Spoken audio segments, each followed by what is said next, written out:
Waalaikumsalam.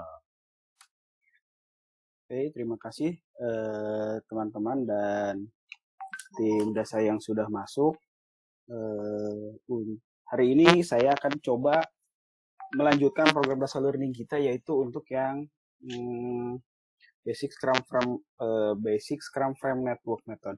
Jadi sekarang lagi banyak tentang agile method, terutama untuk pengembangan software ya.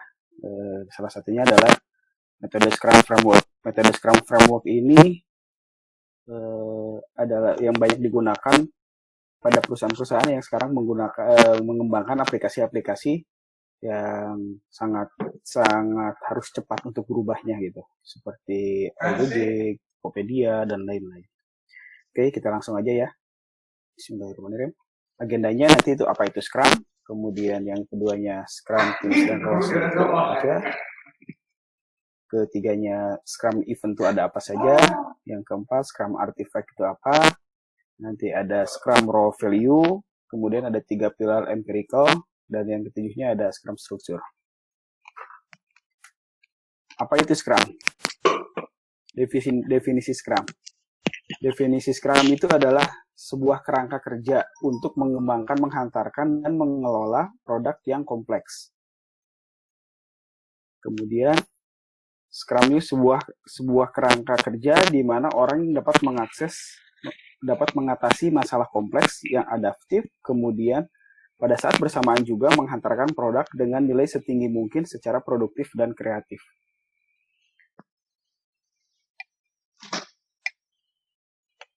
Nah, yang banyak sekali kita gunakan dalam metode dalam pengembangan aplikasi itu ada waterfall ya, yang biasa kita sering gunakan.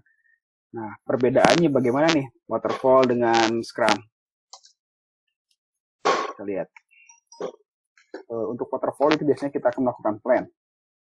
Perencanaan dulu, kemudian melakukan desainnya, setelah itu melakukan codingnya, melakukan developer, kemudian tes, setelah tes kita rilis, kemudian di review. Jadi semua apa yang masukan dari user ataupun dari yang mempunyai bisnis proses, bisnis ownernya itu memberikan plan, kemudian didesain, setelah didesain dibuatkan codingnya, didevelop, kemudian dites, rilis, review, dan itu semuanya dalam satu bentuk yang satuan besar gitu. Jadi mulai dari semua input, semua proses sampai outputnya itu dalam satu bentuk. Nah, berbedanya dengan Scrum, setelah ada plan, kemudian kita akan desainnya itu dipecah menjadi kecil-kecil. Kalau untuk dalam metode aplikasi yang pengembangannya itu ada yang disebutkan microservices. Nah, microservices kemudian untuk metode pengerjaannya itu menggunakan frameworknya yaitu Scrum, salah satunya. Setelah di Scrum itu kita akan pecah-pecah menjadi kecil. Jadi Scrum adalah metode rekayasa perangkat lunak juga dengan menggunakan prinsip pendekatannya yang agile. Agile itu lebih luas, lebih lincah, lebih fleksibel dalam melakukan perubahan ataupun update dan yang lainnya. Tanpa harus menunggu yang lain ataupun di stop dulu gitu satu program itu. Kemudian bertumpunya itu pada kekuatan kolaborasi tim, incremental product, juga proses iterasi untuk mewujudkan hasil akhir. Nah, untuk Scrum itu seperti ini. Kita buatnya adalah per blok kecil-kecil seperti ini. Jadi plan-nya itu untuk satu produk backlog disebutnya itu kita buat kecil-kecil. Jadi plan, kemudian desain, test, analyze, kode, release, sampai review itu di dalam suatu bentuk model kecil gitu. Kemudian review sampai review pun jadi semuanya kita pecah-pecah menjadi modul-modul yang kecil. Nah, kalau misalnya di waterfall itu membentuk jadi satu satuan, sedangkan di Scrum ini nanti kita pecah-pecah menjadi modul-modul yang lebih kecil lagi. Perbedaannya seperti itu. Jadi untuk waterfall kita direncanakan, didesain, kemudian dibuat sampai testing, rilis pun semuanya itu dalam satu satuan yang besar, satu paket. Sedangkan untuk Scrum itu dipecah-pecah menjadi modul-modul atau paket kecil. Nah, bagaimana dan apa istilah-istilahnya dalam memecah pekerjaannya itu Scrum, kita akan lanjutkan ya. Nah, Scrum Framework, metode kerja. Scrum metode kerjanya itu ada Satu, ada Scrum Teams dan role-nya, kemudian ada Scrum Event-nya yang kedua, kemudian ada Artifact, kemudian ada Roles-nya. Oke, Scrum Team dan Roles. Scrum Team yang pertama itu adalah Product Owner. Product Owner ini yang mengoptimalkan nilai dari sebuah produk. Jadi dia adalah key person yang tahu benar mulai dari bisnis proses, kemudian budgeting, kemudian sampai detail apa saja yang akan dibuat, kemudian dia yang akan memecah produknya itu menjadi sebuah produk backlog yang menjadi kecil-kecil seperti tadi di atas, adalah product owner ini. Dia yang akan memanage produk-produk backlognya itu. Kemudian ada development team. Development team ini tidak satu orang ya, jadi dia memang disebutnya juga tim, itu terdiri dari minimal biasanya itu dari front end, kemudian back end, kemudian desainer UI UX, ada juga plus database. Nah, dalam development team ini minimal itu 3 orang dan maksimal itu 9 orang. Minimal 3 orang agar terjadi suatu komunikasi ataupun diskusi dalam membuat setiap produk backlog itu aktif gitu. Kemudian tidak boleh lebih dari 9 orang dengan batasan agar tidak terlalu banyak orang sehingga apa yang akan dibuat dari produk backlog yang dikeluarkan oleh product owner itu akan lebih optimal dalam diskusi maupun pembahasan dalam pembuatannya. Jadi, nah development team ini harus bisa membuatkan produk goals dari produk backlog itu menjadi done, jadi increment-nya, kemudian manage itself. Maksudnya manage itself di sini dia harus mandiri gitu. Dia tidak akan terpaku oleh apa yang diperintahkan, tetapi dia akan melakukan patokan apa yang dari produk backlog ini, goals-nya seperti apa, dia akan membuat sesuai dengan batasan dan waktunya sampai semuanya selesai. Ya, sampai done. Oke, kemudian ada yang terakhir itu ada Scrum Master. Scrum Master ini dia akan memanage framework-nya ini. Jadi ketika Scrum-nya ini jalan, dia yang akan memanage. Dia yang akan memanage mulai dari timnya, tim development-nya bagaimana, jalannya seperti apa, rules-nya dia yang akan menjagakan, dan dia akan remove, dan ada tugas juga itu remove impediments. Jadi tidak boleh ada halangan-halangan dalam proses Scrum ini. Dia yang akan menjembataninya dan membantu mengatasinya. Nah, ini adalah Scrum Teams dan roles-nya, yaitu Product Owner, Development Team, Scrum Master, dan Scrum Master. Nah, kemudian setelah ada timnya tadi, bagaimana sih eventnya, strukturnya seperti apa dalam Scrum itu? Dalam Scrum itu ada the sprint. Sprint itu adalah jantungnya dari Scrum.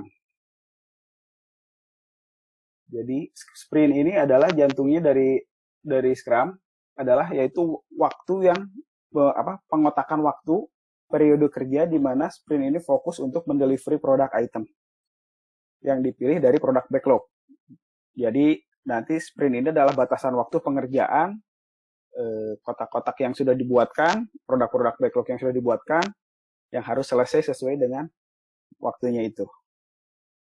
Kemudian planning. Planning ini adalah kerjaan bagaimana untuk sprintnya itu akan kita atur menggunakan time box-nya itu maksimal 8 jam dalam 1 bulan. Jadi planning ini dalam satu sprint itu adalah 2-4 minggu. Jadi paling maksimal adalah 1 bulan, 1 sprint. Jadi dalam 1 sprint itu harus menghasilkan produk backlog yang sudah di planning pada proses planning ini. Kemudian ada sprint goal, tentu saja. Jadi ketika planningnya ada, goals-nya apa? Jadi objektifnya itu harus ada nih. Ketika sprintnya selesai, goals-nya harus apa nih? Harus sesuai dengan produk backlog yang sudah dibuatkan. Selanjutnya ada daily scrum. Jadi di dalam scrum event ini ada yang namanya daily scrum. Dalam 1 hari ada 15 menit waktunya itu. Setiap development team itu synchronize satu dan yang lainnya.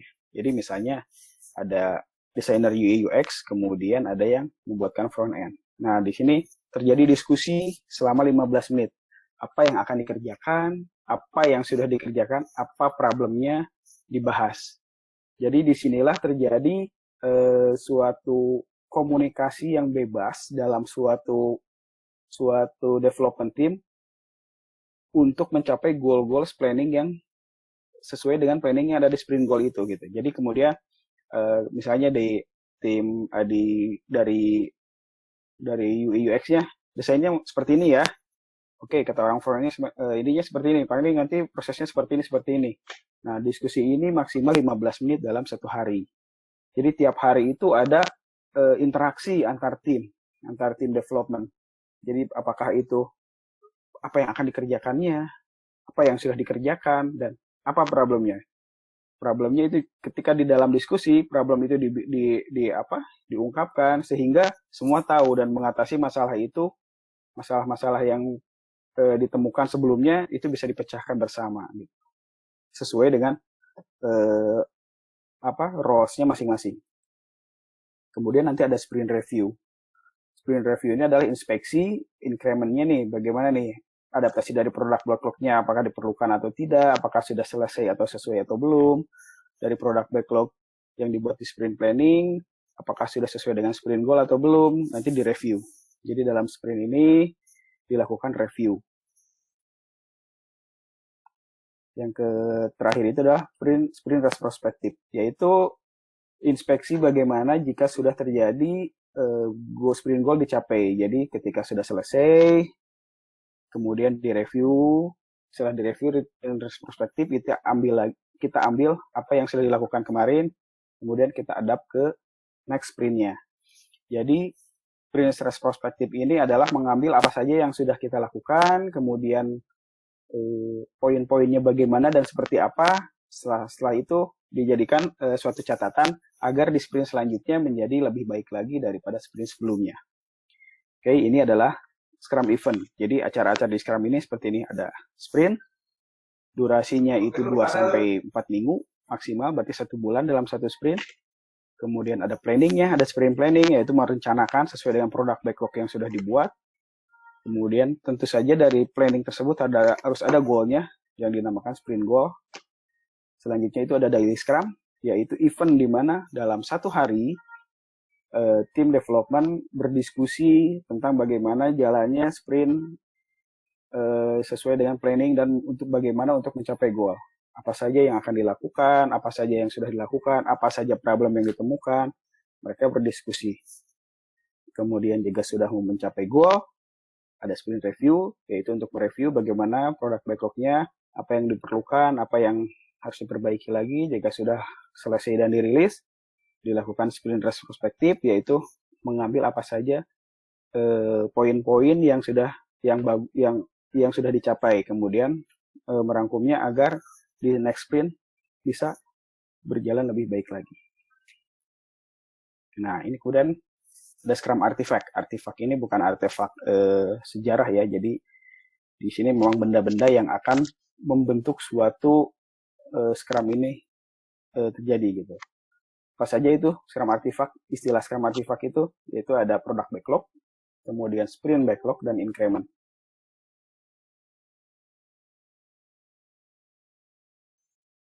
Product backlog itu, saya terangkan nomor 1, product backlog yaitu pemilik proyek, yaitu product owner yang tadi PO yang di depan dari Scrum team. Pemilik proyek itu mengumpulkan semua permintaan kebutuhan sistem, misalnya feature yang dibutuhkan ataupun kebutuhan non-fungsional sistem. Kemudian setelah tujuannya ditetapkan atau sprint goal-nya, semua permintaan dan kebutuhan kemudian dibagi-bagi menjadi bagian-bagian kecil. Nah, inilah yang disebutkan product backlog. Jadi perbedaannya dengan tadi di waterfall itu adalah semuanya disatukan, kemudian menjadi suatu bagian besar, kemudian diproses, di-develop. Kalau di Scrum ini, setelah ada mengumpulkan semua permintaan dan kebutuhan sistem, fiturnya mau seperti apa, kebutuhan non-fungsional atau fungsionalnya mau seperti apa, tujuannya sudah ada. Setelah itu dibagi-bagi menjadi bagian-bagian kecil. Kemudian bagian-bagian kecil tersebut harus mempunyai nilai yang layak untuk dikembangkan. Nah, nanti produk-produk backlog ini akan dibagikan ke masing-masing Scrum development team yang sudah ada. Oke, yang kedua itu adalah sprint backlog. Jadi sprint backlog ini adalah daftar produk backlog item yang tadi terpilih untuk sprint, kemudian ditambahkan untuk mencapai sprint goal. Sehingga ada increment-nya. Sprint backlog ini diambil dari produk backlog yang di atas tadi. Jadi ketika sudah ditentukan produk backlog-nya oleh product owner, semuanya dibuat, kemudian dibuat di sprint planning. Di sprint planning itu product owner bareng dengan tim development, kemudian mereka diskusi apa saja yang akan diutamakan dijalankan dulu dalam satu sprint. Satu sprint itu yaitu 1 bulan. Apa saja dulu yang diutamakan, kemudian akan di-develop lebih awal. Kemudian ada yang ketiganya ada increment. Increment ini adalah manifestasi dari produk backlog item yang diselesaikan dalam sprint. Sehingga total nilai bisnis increment-nya dan seluruh sprint yang lalu. Jadi maksudnya increment ini adalah hasil dari semua sprint backlog yang sudah dilakukan. Jadi item-item yang sudah diselesaikan dalam satu sprint di atas, ini menjadi sebuah increment. Oke, next. Nah, ini ada Scrum Core value-nya. Apa saja kah? Courage. Courage itu keberanian. Jadi di dalam Scrum ini kita akan melatih habit yang baru mungkin ya dalam mendevelop suatu aplikasi ataupun produk. Jadi di sini akan dilatih keberanian dari tiap tim untuk berani dalam mengungkapkan, menurut saya sih bagusnya seperti ini. Menurut saya harusnya ini seperti ini.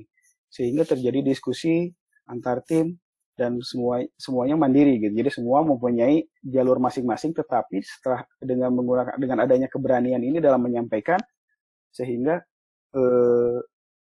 apa tujuan dari sprint goal akan tercapai.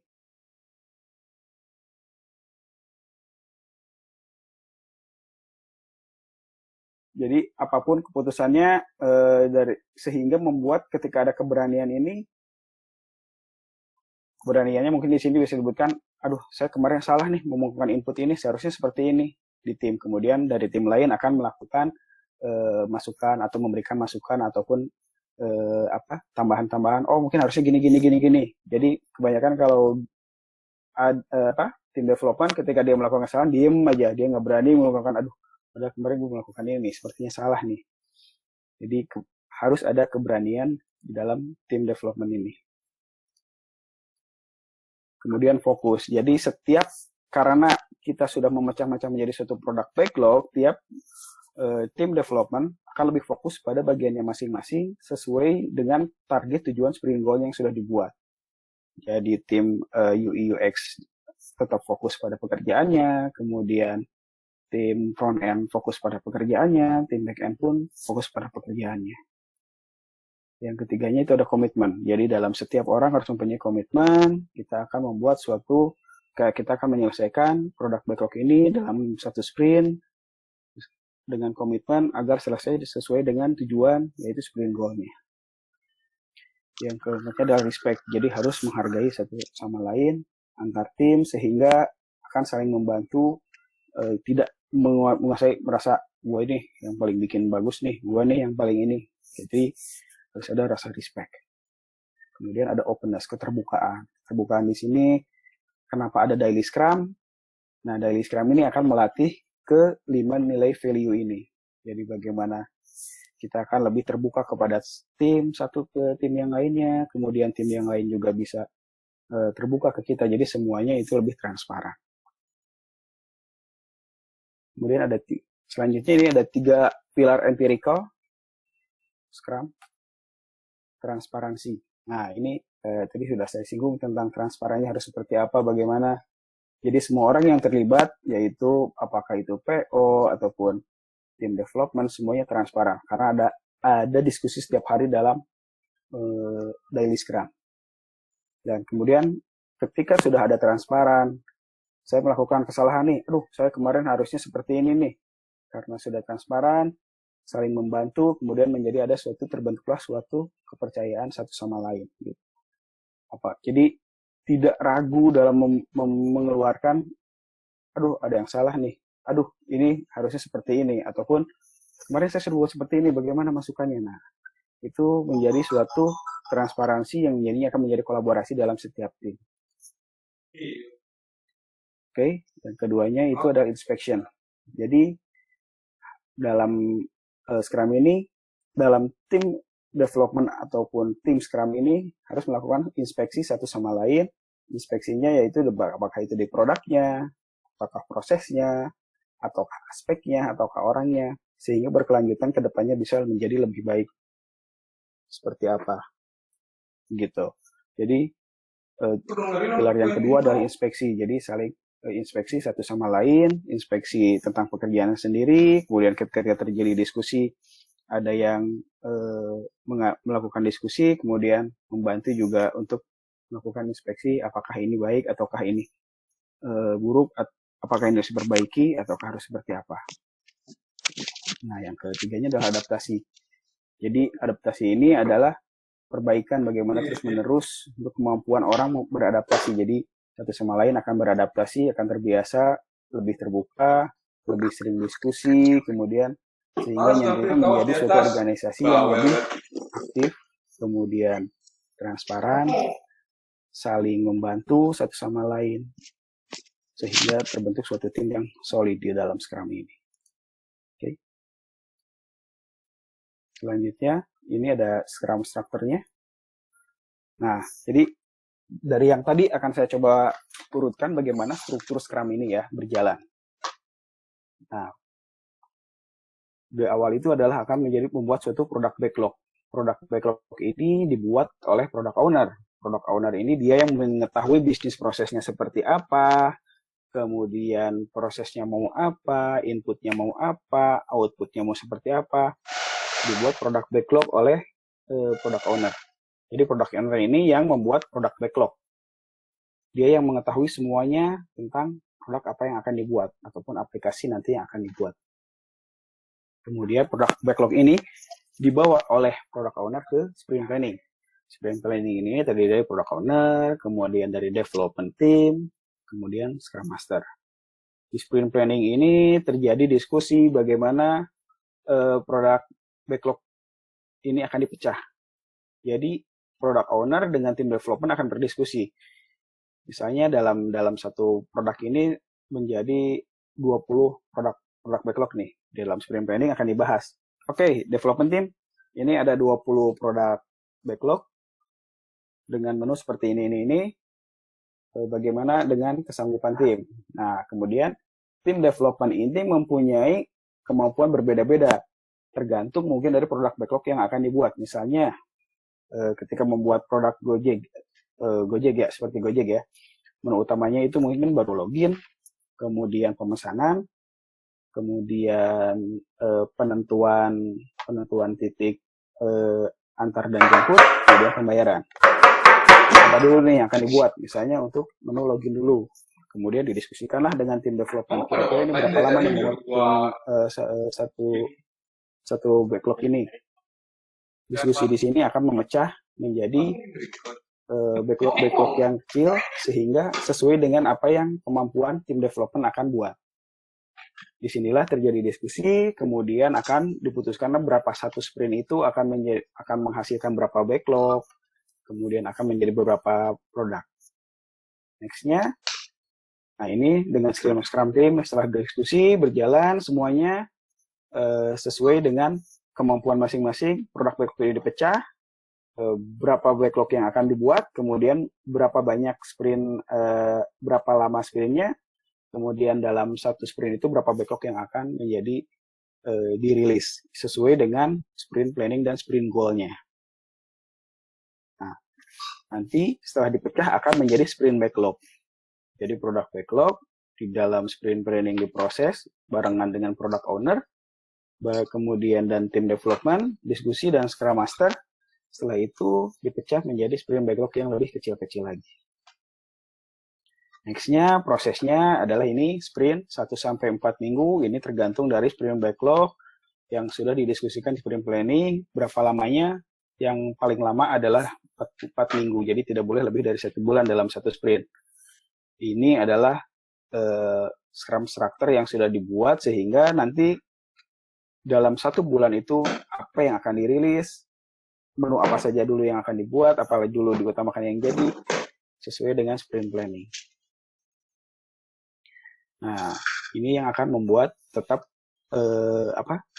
tetap ada diskusi dalam setiap harinya, yaitu dari Scrum.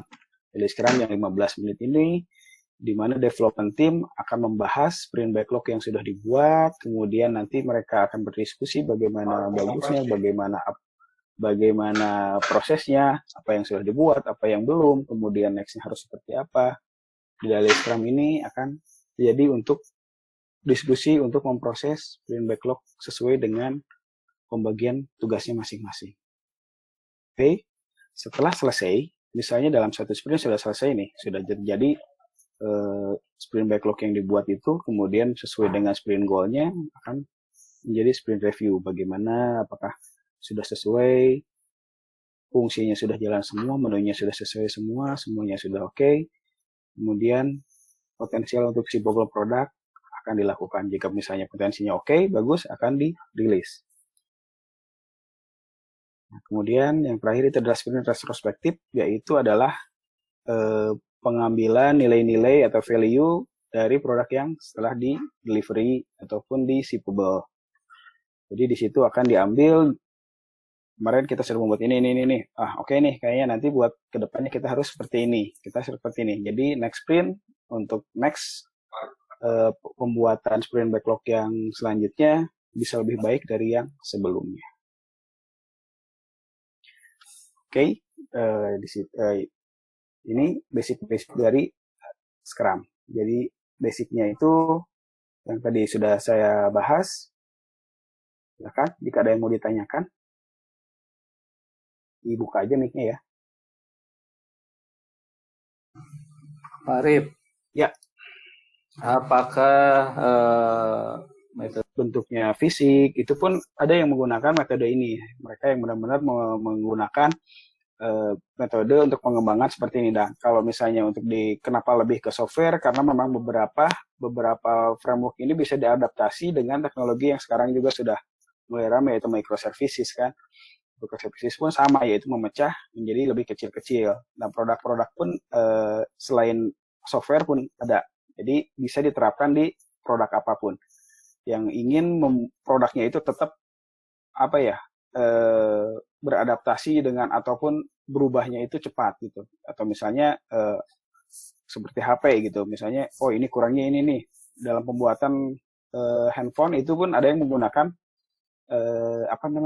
metode Scrum Framework ini. Kebanyakan produk-produk yang harus mengikuti ataupun melakukan perubahan yang cepat itu sekarang sudah banyak mengadaptasi Scrum Framework ini. Contohnya kalau untuk basic biasanya sih untuk produk handphone, apakah nanti mulai dari RAM, apakah nanti mulai dari perubahan ROM-nya ataupun perubahan prosesornya. Di situ dibahas oleh si tim-tim developnya handphone. Gitu, Pak. Terima kasih. Ada lagi yang lain? Pak Arif mau tanya. Siap. Ya, Pak. Itu satu backlog dibagi beberapa sprint. Satu sprint maksimal 1-4 minggu. Misalnya satu sprint nggak selesai dalam waktu itu, untuk tas-tasnya itu diapain? Misalnya dalam satu sprint tidak selesai.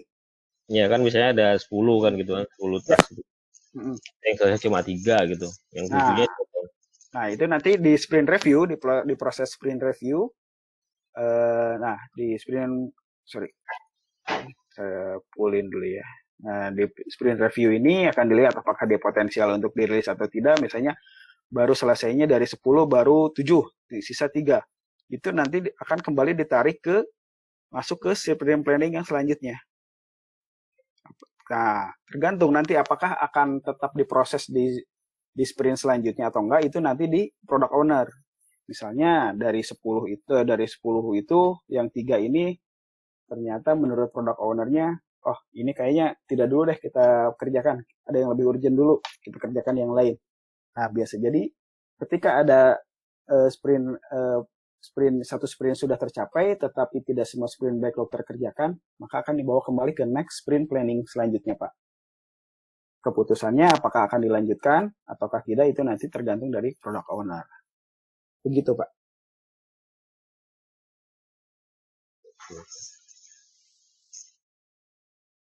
Siap, ada lagi yang lain? Satu lagi Pak Arif. Siap. Nah, kalau ada yang nggak beres atau apa namanya tuh nggak selesai, itu di Scrum itu ada metode punishment nggak atau apa denda atau apa kayak gitu-gitu. Punishment gimana Kak? Ya kalau tasnya nggak selesai misalnya ya, itu metodenya tuh ada apa sih? Ada istilah denda atau istilah di apa gitu, ada nggak? Oke, kalau di Scrum itu tidak ada istilahnya punishment ataupun denda. Jadi semua yang dibuat di sprint planning itu berdasarkan atas kemampuan pada tim development sendiri yang mengajukan. Jadi kalau secara di struktur Scrum itu tidak ada sistem punishment, tetapi kalau untuk di administrasinya itu biasanya sih dari manajemen ada yang melakukan, ada yang tidak juga gitu. Kemungkinan biasanya kalau untuk punishment secara administrasi mungkin ada, tapi kalau untuk di dalam Scrum Framework itu tidak ada punishment sih Kak. Gitu. Siap.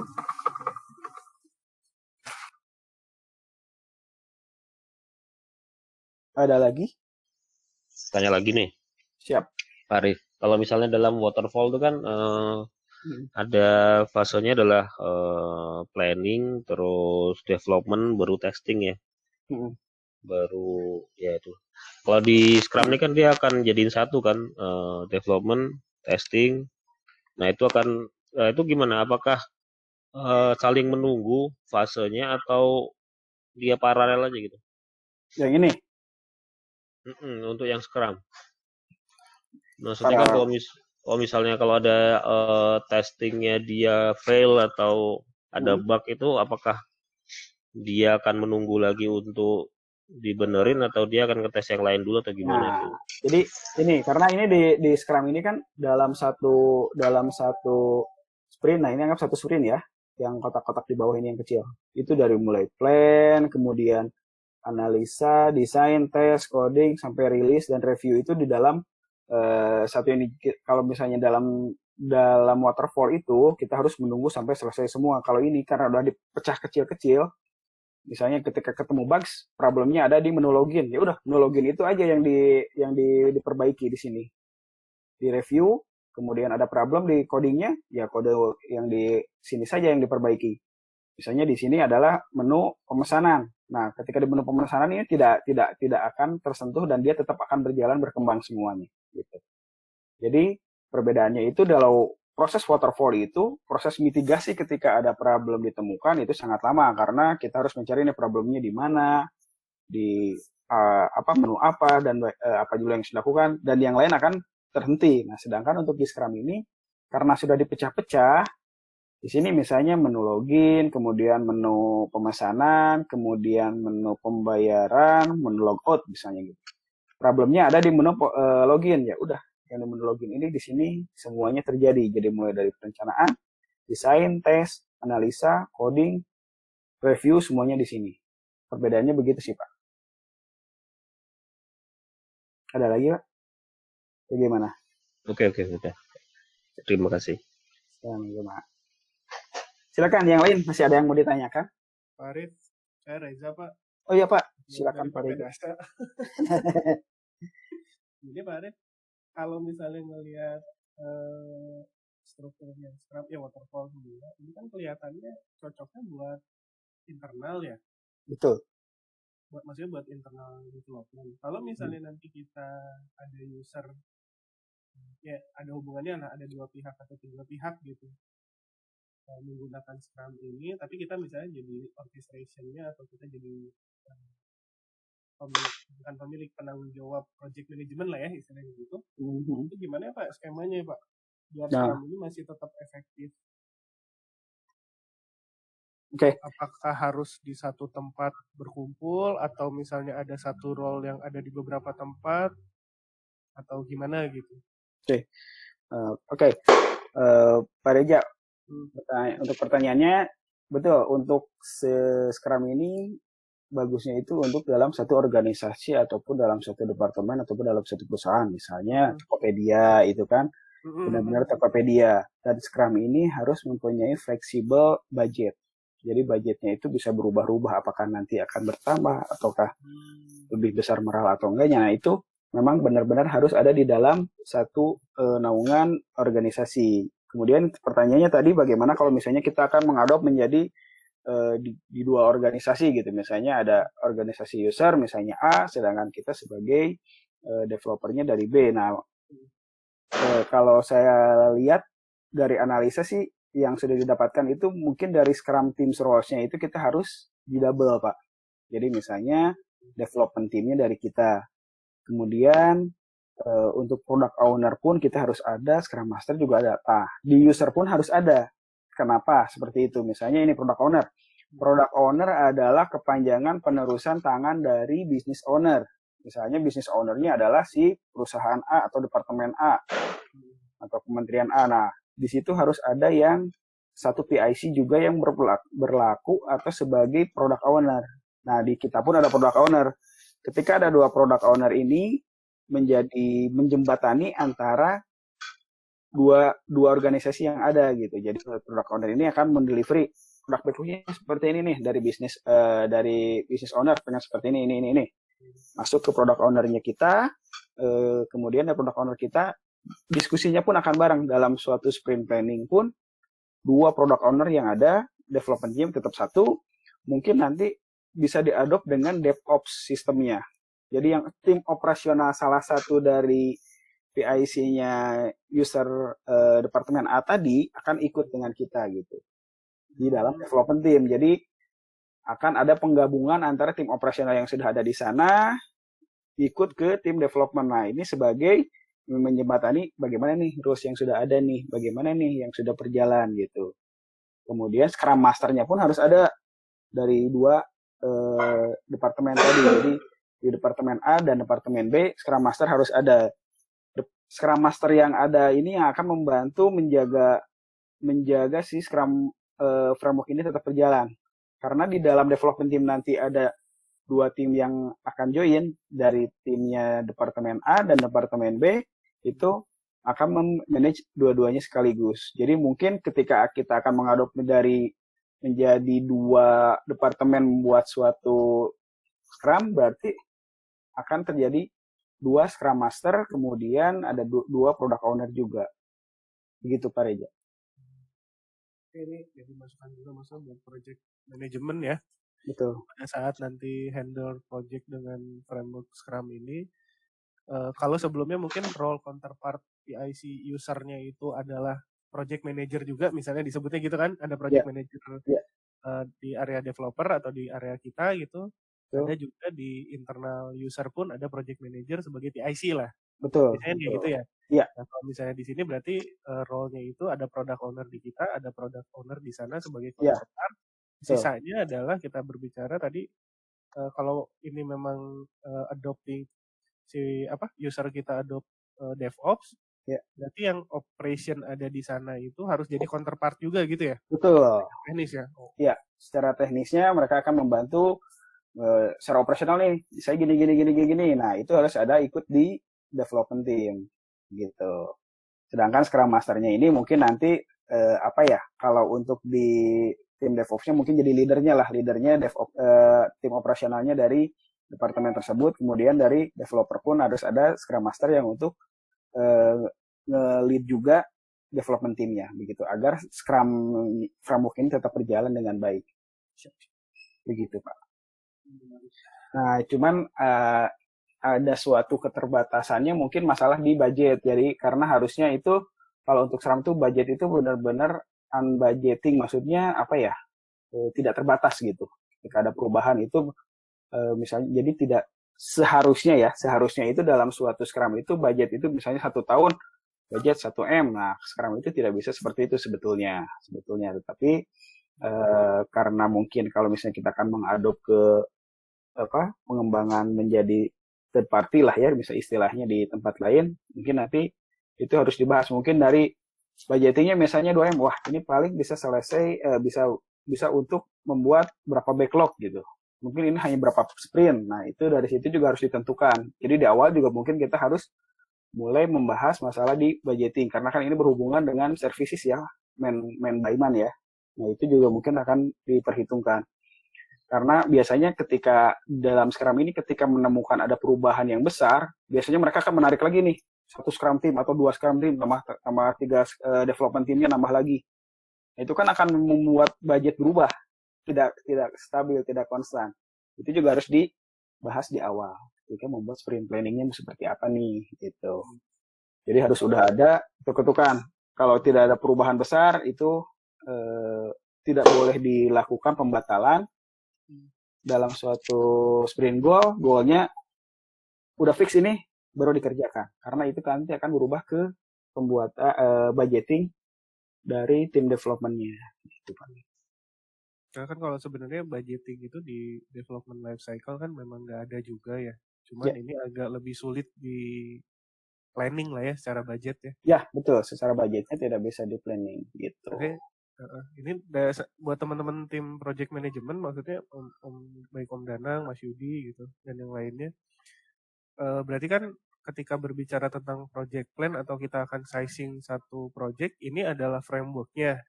Nah, si project plan-nya itu berapa, harus bisa ditentukan dengan pecahan-pecahan aktivitas yang tadi, yang kecil-kecilnya itu ya, apa sih? Backlog yang gitu-gitunya ya, Pak Arif? Betul.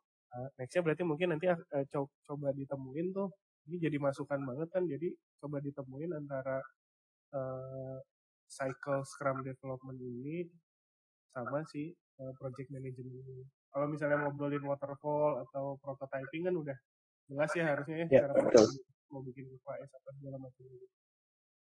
Kalau ini kan kita daily, jadi kayak daily financing mungkin gitu. Ya, berarti perubahannya per hari itu Pak, bisa berubahnya per hari. Kalau saya kasih sampel itu yang bagus katanya Indonesia, bukan katanya, di Indonesia yang menerapkan Scrum ini adalah BCA.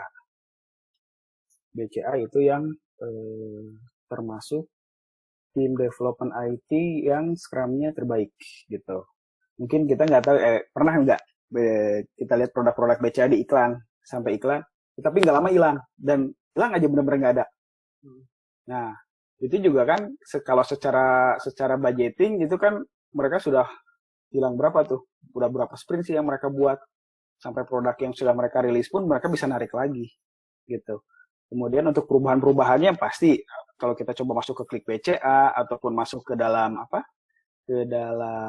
e-banking, itu kan perubahan menu-menunya itu terus aja kan berubah banyak sekali. Misalnya dulu belum ada pembayaran e-commerce, sekarang udah ada e-commerce sekarang ternyata dipecah lagi menjadi ada travel, penerbangan, kemudian ada marketplace dan lain-lain. Itu pun perkembangannya sangat cepat, dan itu biasanya kalau untuk budgetingnya itu benar-benar fleksibel dan itu tidak terbatas begitu. Tantangannya sih di situ aja kalau kita akan menerapkan mengadop menjadi penggunaan di dalam dua departemen yang berbeda. Itu aja sih. Oke, ada lagi? Ada lagi Pak Arif. Lanjut Pak. Kalau misalnya Scrum Master terus yang lain-lainnya itu harus ada sertifikasi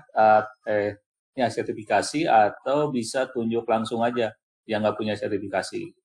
Oke. Kalau misalnya dalam peraturannya, sebenarnya peraturan bakunya mutlaknya tuh tidak ada sih Pak. Apakah itu harus sertifikasi atau enggak? Tapi nanti secara administrasi biasanya tiap perusahaan atau departemen itu mempunyai rules-nya masing-masing. Misalnya product owner itu harus sertifikasi, Scrum Master harus sertifikasi juga.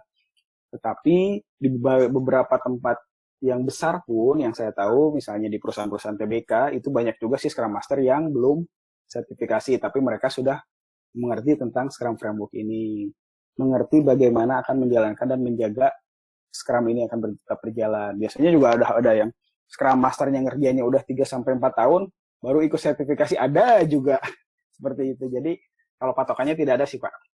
Siap. Yang penting mereka mengerti untuk itu gitu. Ada lagi?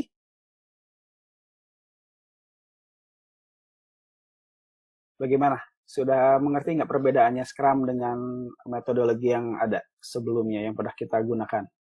Jadi seperti waterfall ini? Lumayan ke gambar juga.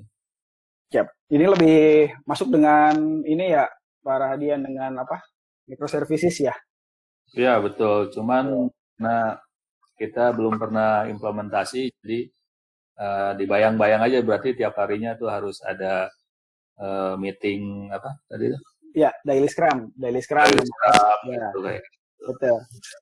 Itu cuma 15 menit aja sih, dan itu pun memang Scrum Framework ini memang harus dipraktekkan gitu. Kalau hanya untuk teori, saya juga belum pernah mengadoptnya atau menjalankan, apalagi tadi yang seperti Pak Reja pertanyakan, menjadi diadop di dua departemen yang berbeda, karena memang seharusnya ini dalam satu naungan organisasi atau departemen atau perusahaan gitu.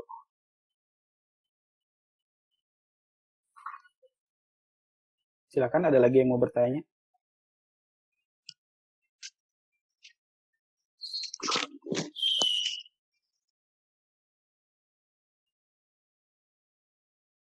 Tidak ada? Anugrah, ada yang mau ditanyakan? Enggak ada, Pak.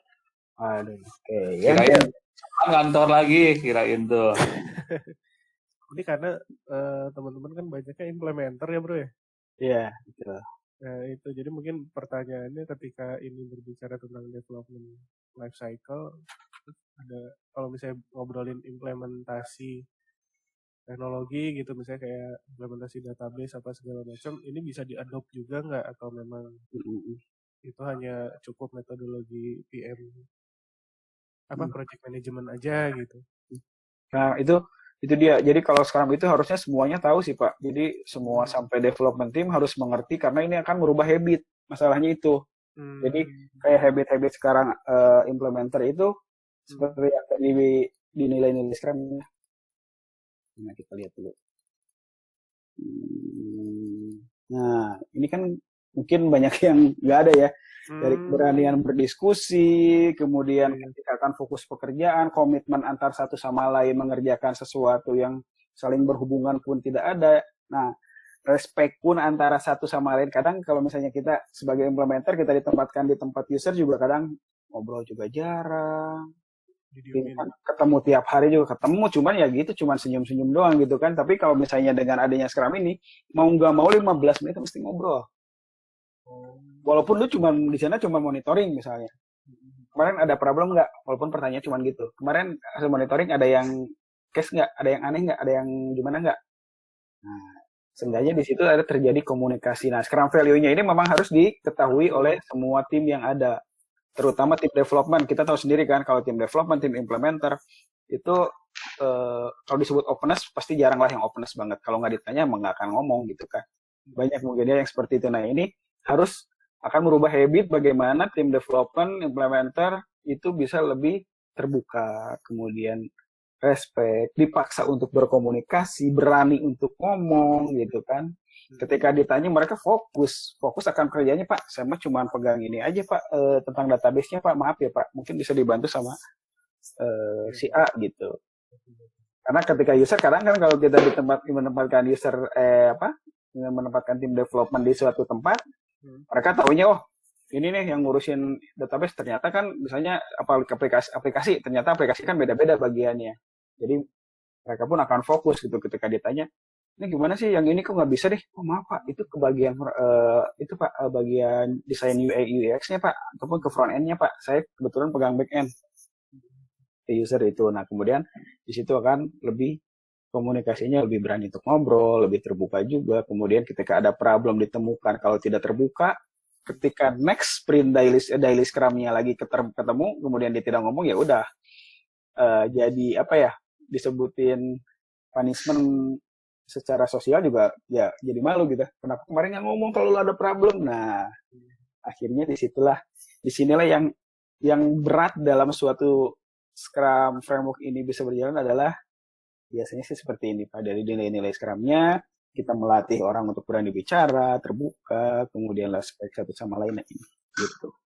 Berarti dari sisi yang bisa diadopsi untuk proses manage service atau implementer atau kita biasanya maintenance adalah si habit-nya itu ya. Betul. Scrum-nya itu terus nanti proses error handling-nya lah ya, ketika berbicara ada korektif, error atau apa. Ya. bisa di cover sama apa tadi backlog apa segala macam gitu ya. Betul, Jadi jadinya ada proaktif ini nih masukin ke listnya ya backlog gitu ya. betul Pak, begitu. Jadi memang ini akan merubah habit semuanya, apalagi tim development akan sangat berubah sama sekali gitu. Semuanya akan lebih transparan, jadi ketika akan mendevelop tuh semuanya lebih transparan. Kalaupun ada yang melakukan kesalahan, itu didiskusikan bagaimana bagusnya, kemudian bagaimana mengatasinya, bagaimana memperbaikinya, itu satu sama lain akan dipaksa untuk ngobrol gitu. Gitu. Ada lagi yang mau ditanyakan? Pas nih, udah 1 jam. Pak, sedikit. Siap. Berarti untuk saat ini penggunaan Scrum itu termasuk yang metodologi yang terbaik atau tergantung dari projectnya sendiri? Metode terbaik maksudnya? Iya.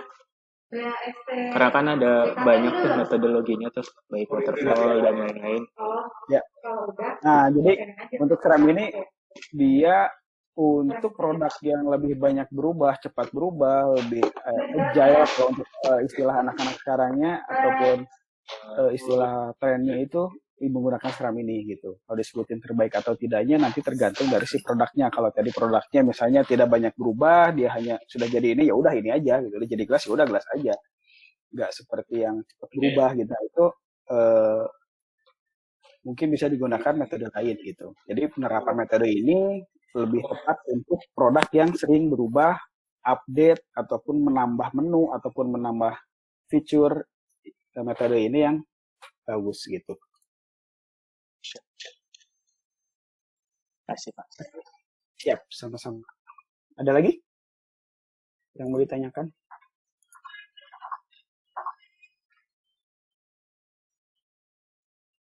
Sudah ya? Pak, mau tanya Pak.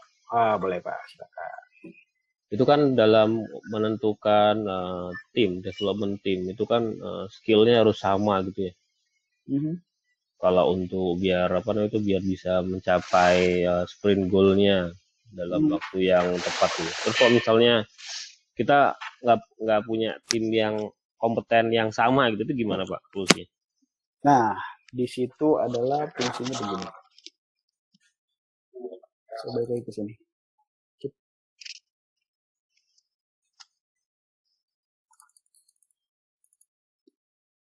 Nah, ini ya. Jadi ketika produk backlog dibuat nih, di sini Scrum timnya itu tim development-nya tuh misalnya ada 4 tim development. Misalnya tim development 1 itu udah senior semua, tim development 2 senior junior, tim development 3 senior junior juga, tim development 4 junior semua. Nah, di sini Pak yang akan dibaginya Pak, sesuai dengan kemampuan tiap tim di sprint planning ini akan ditentukan. Oke, tim 1 bisa mengerjakan berapa backlog dalam 1 sprint, dalam 1 bulan. Saya bisa mengerjakan 3 backlog, 4 backlog misalnya. Tim 2 berapa tim. Jadi, karena ada proses sprint planning, diskusi dengan tiap tim, pekerjaan yang akan diberikan itu sesuai dengan kemampuan mereka masing-masing, Pak. Jadi misalnya tim 1 diberikannya 4 backlog, tim 2 diberikannya 3, mungkin yang junior cuma diberikan 2 atau 1. Jadi ini nanti bagi kenapa tadi disebutkan transparan, karena kita kan komunikasi satu sama lain. Berani mengungkapkan, Pak, saya nggak sanggup Pak, kalau 4 backlog nih, kayaknya kita karena baru juga nih, saya paling bisa ngerjain tim kita paling bisa ngerjain 1-2 aja. Nah inilah yang dari nilai-nilai Scrum tadi, keterbukaan, keberanian untuk berbicara sesuai dengan kemampuan mereka, akan dikerjakan. Jadi tidak akan ada pemaksaan untuk mengerjakan sesuai dengan yang diminta gitu. Jadi kalau misalnya mampu 4 ya udah silakan. Kalau nggak mampu di dalam sprint planning ini dibahas dalam 2 jam ini dibicarakan gitu. Begitu Pak. Itu untuk yang manage itu si product owner atau si Scrum Master? Manage apa nih Pak? Yang setiap sprintnya itu. Kan tiap hari kita ada product backlog Pak.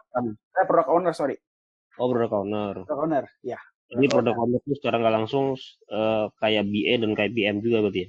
Iya, betul. Product owner itu lebih ke perpanjangan tangannya si business owner gitu.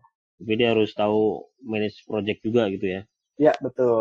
Kemudian bisnis prosesnya dia yang harus tahu udah pasti.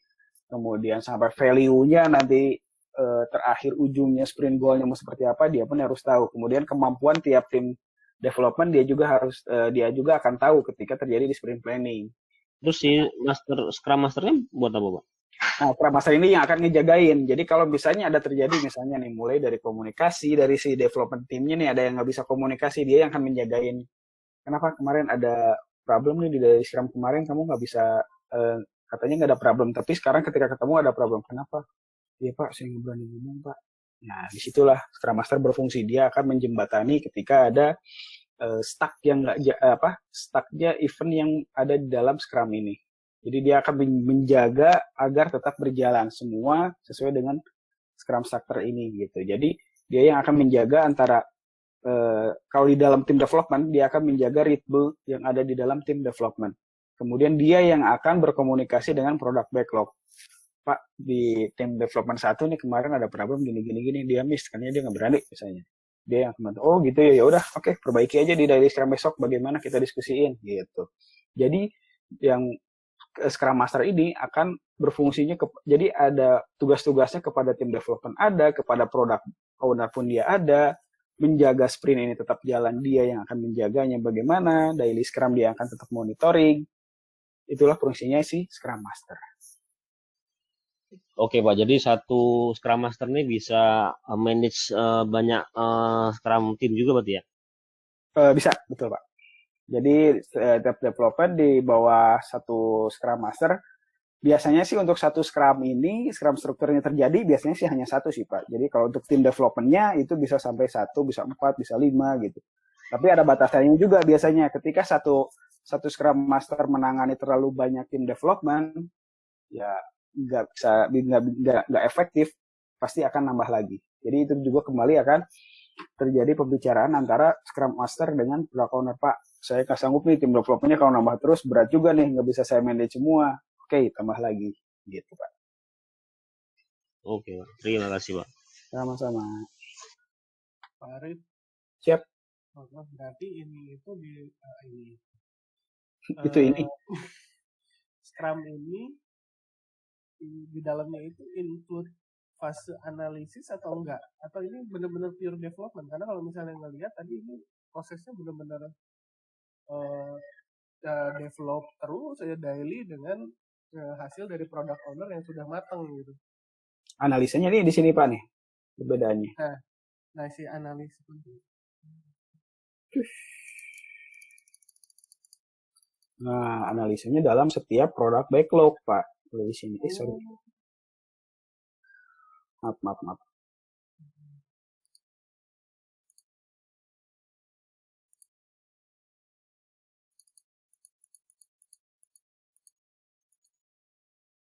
Nah, inilah yang kenapa tadi disebutkan bahwa akan sulit untuk melakukan budgeting yang fix terhadap metode ini gitu ya. Betul, kalau fixed budgeting beratnya di sini karena ada proses analisa yang akan dilakukan dalam setiap produk backlog yang diberikan ke tiap tim development gitu sih. Jadi ketika analisisnya matang sama product owner dan Scrum Master baru dicemplungin ke dalam produk backlog itu yang terus muter tadi ya yang siklus ya, itu. Betul. Ini satu siklus sprint gitu, jalan gitu Pak. Ya, ini mungkin salah satu challenge juga ya Mas Danang ya, Mas Yudi ya. Ketika tadi biasanya analisis di depan saja gitu ya. Siklus di depan selesai 1-2 bulan, tapi ini analisis di sini dia harus ikut olahraga. Ya. Tadi fungsinya apakah sebagai product owner, nanti Pak Arif ya, product owner itu kan tahu dia siklusnya ya. Tuh. Nah, kalau analisanya ini kan tapi kan lebih kecil Pak Reza, tidak akan seperti waterfall.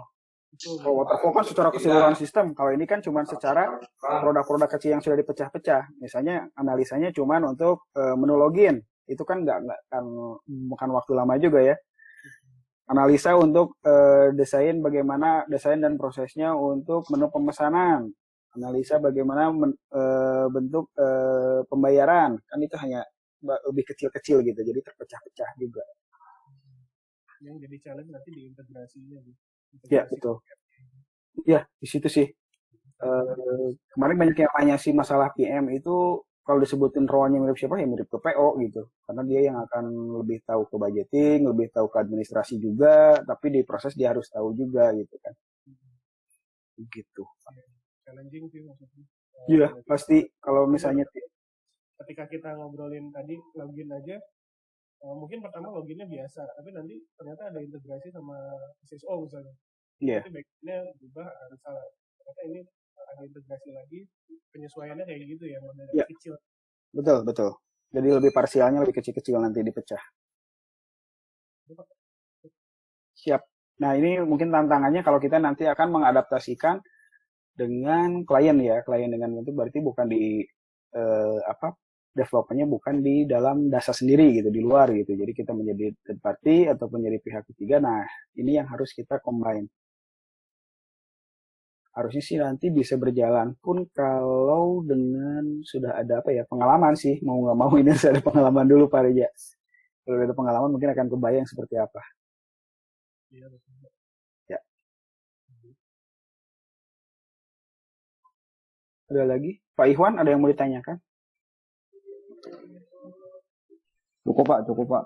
Wah, sudah cukup baik. Jelas banget. Alhamdulillah. Masya Allah. Baik memang Pak Ikhwan. Nation. Tangan-tangan udah menang. Lah. Belum Pak.